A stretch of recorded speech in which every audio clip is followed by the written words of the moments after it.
নমস্কার, আমি রজত শুভ্র মুখোটি এসএসএন এ আপনাদের সবাইকে স্বাগত। এই মাত্র শেষ হলো একটা দুর্দান্ত ম্যাচ।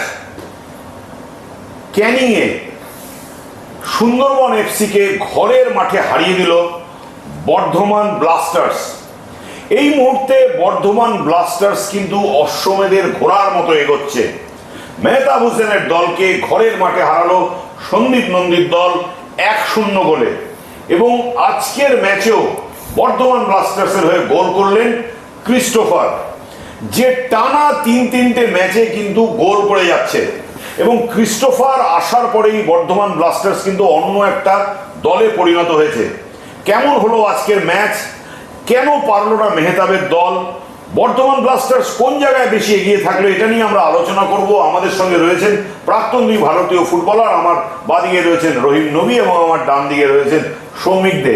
কিন্তু তার আগে আপনাদের এই মুহূর্তে দাঁড়িয়ে পয়েন্ট ট্যালিটা আপনাদের একবার জানিয়ে দিই। জেএইচআর মালদা মুর্শিদাবাদ এই মুহূর্তে টপে রয়েছে 9 ম্যাচে 18 পয়েন্ট।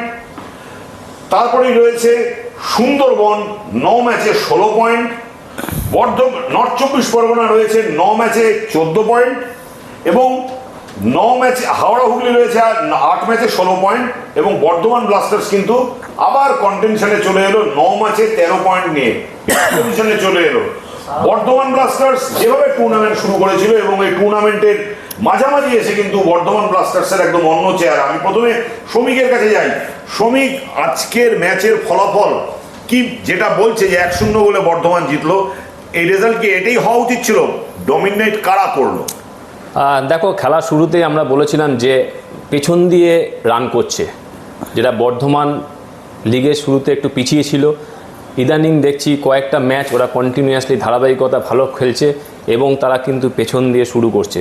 এবং এই পেছন দিয়ে দৌড়টা কিন্তু আজকে সেটা দেখিয়ে দিল যে তারা কিন্তু এখনও লম্বা রেসের ঘোড়া দৌড় আছে, লম্বা রেসের দৌড় আছে এবং লিগ টেবিলে 4 নম্বরে থাকা তাদের যোগ্য দল হিসাবে আছে। তারা আজকেও দেখিয়ে দিল জিতে সুন্দরবনে এগেনস্টে তারা ভালো ফুটবল খেলে এবং 3 পয়েন্ট নিয়ে অপোনেন্ট মাঠে গিয়ে সুন্দরবনের নিজের ঘরের মাঠে গিয়ে তাদেরকে হারিয়ে তারা কিন্তু আজকে 5th পজিশনে রয়ে গেল। তো সুতরাং তাদের কিন্তু দরজা খোলা রইল 4 নম্বরে যাওয়ার।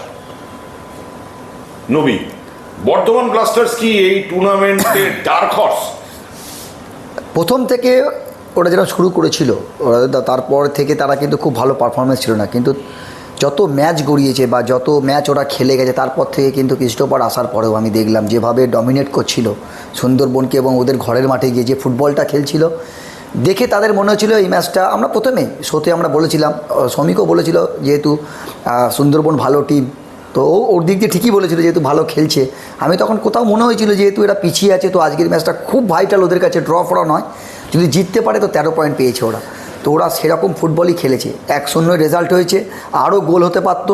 হ্যাঁ, সেকেন্ড হাফে কিন্তু আমি বলবো সেকেন্ড হাফে কিন্তু অনেক চান্স কিন্তু ওরাও ক্রিয়েট করেছিল, কিন্তু গোলের দরজা খুলতে পারেনি। ওভারঅল যদি তুমি দেখো দাপটের সঙ্গে কিন্তু ফুটবল খেলে গেছে কিন্তু বর্ধমান। ওভারঅল একটা দারুণ ম্যাচ হলো। আমি এই জায়গাটায় যেতে চাই যে শ্রমিক, যে আমরা ম্যাচ শুরুর আগে যে শোটা করেছিলাম তাতে বলেছিলাম যে দুটো পেয়ার অফ প্লেয়ারের মূলত লড়াই। একদিকে রিচমন্ড আকিব নবাব, এদিকে এই দলে ছিল হচ্ছে লতিফ আর ক্রিস্টোফার। এই দুয়ের লড়াইয়ে কারা শেষ হাসি হাসলো? লতিফ অ্যান্ড ক্রিস্টোফারের খেলা কতটা এই গোটা ম্যাচটাকে কন্ট্রোল করলো?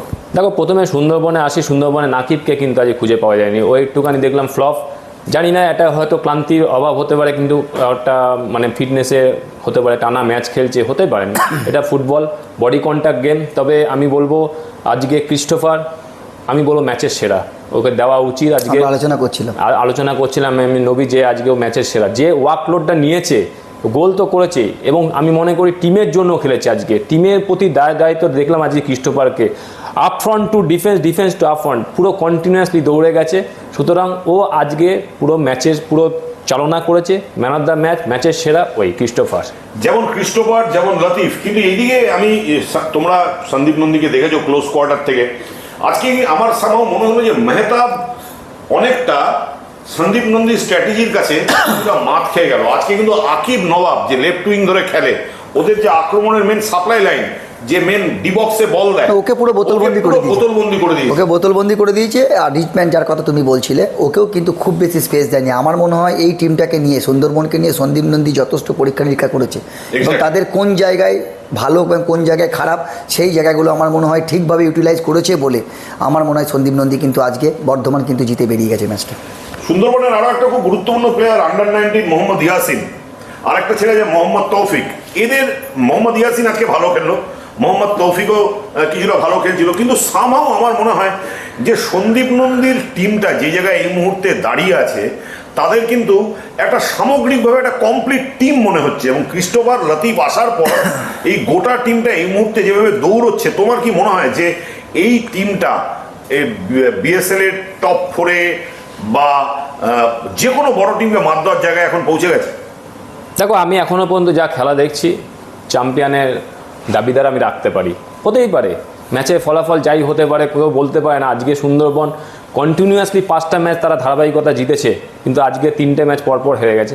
ম্যাচের ফলাফল ডাজেন্ট ম্যাটার, কিছু হতে পারে, কিন্তু আজ বর্ধমান যে খেলাটা শুরু করেছে, আমি বলবো দুটো ওরা মানে প্লেয়ার এনেছে, ক্রিস্টোফার এবং লতিফ।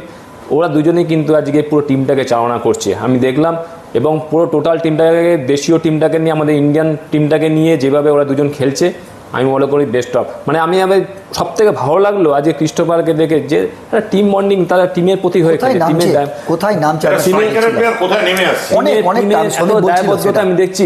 তারা কিন্তু ডিফেন্সে এসে শ্রমিক ক্লিয়ারও করছে কোনো সময়, এবং যখন অপোনেন্ট বল ধরছে না, সেই বলটাও স্ট্রাইকার থেকে এসে চেস করে নিয়ে এবং একটা দুটো ম্যানকে নিয়ে যাচ্ছে। ও যে ভারতীয় ফুটবলে এত বছর খেলেছে, তারপরেও তার যে পারফরমেন্স, এটা এই যে খিদের ভাব এখনো, এটা হ্যাটস অফ। 70-এর বেশি গোল হয়ে গেল এবং প্রতি ম্যাচে 2.30। আরে মানুষ তো গোল দেখতে আসে রজতদা, গোল দেখতে পাবে, সেটাই তো ভালো লাগবে না? ম্যাচ কি ছড়িয়ে হবে নাকি? গোল হবে তবেই তো খেলা। আমাদের সঙ্গে কথা বলার জন্য ধন্যবাদ। অসাধারণ একটা আমরা ম্যাচ দেখলাম, এবং যত বর্ধমানের খেলা এগোচ্ছে, বর্ধমান কিন্তু এই মুহূর্তে দাঁড়িয়ে ফুটবল বিশেষজ্ঞ থেকে শুরু করে ফুটবল প্রেমী প্রত্যেকের ভালোবাসা, প্রত্যেকের যে মন, তা কিন্তু বর্ধমান ব্লাস্টার্স কেড়ে নিচ্ছে। সন্দীপ নন্দীর কারণেই হোক বা ক্রিস্টোফারের কারণেই হোক, লতিফের কারণেই হোক, তাদের দেখার জন্য মাঠে লোক যাচ্ছে। এবং বর্ধমান ব্লাস্টার্সের এই পারফরমেন্সের কারণেই বিএসএল এর টপ 5 কিন্তু খুব ফ্লুইড স্ট্যাটাসে আছে। আজকের শো শেষ করার আগে আপনাদের আরেকবার আপডেটেড পয়েন্ট ট্যালিটা বলে দিচ্ছি।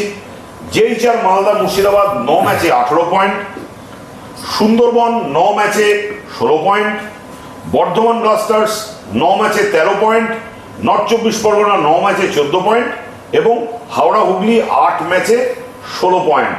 আগামীকাল হাওড়া হুগলি মুখোমুখি হবে কোপা টাইগার্সের সঙ্গে। আমরা কালকের ম্যাচের দিকেও আমাদের নজর থাকবে। কালকের ম্যাচটা হাওড়া হুগলির জন্য অত্যন্ত গুরুত্বপূর্ণ। হাওড়া হুগলির পচা শামুকে পা কাটবে নাকি হাওড়া হুগলিও জয়ের ধারা অব্যাহত রেখে এগিয়ে যাবে, সেদিকে নজর থাকবে। আজকের জন্য এ পর্যন্তই। Thank you very much.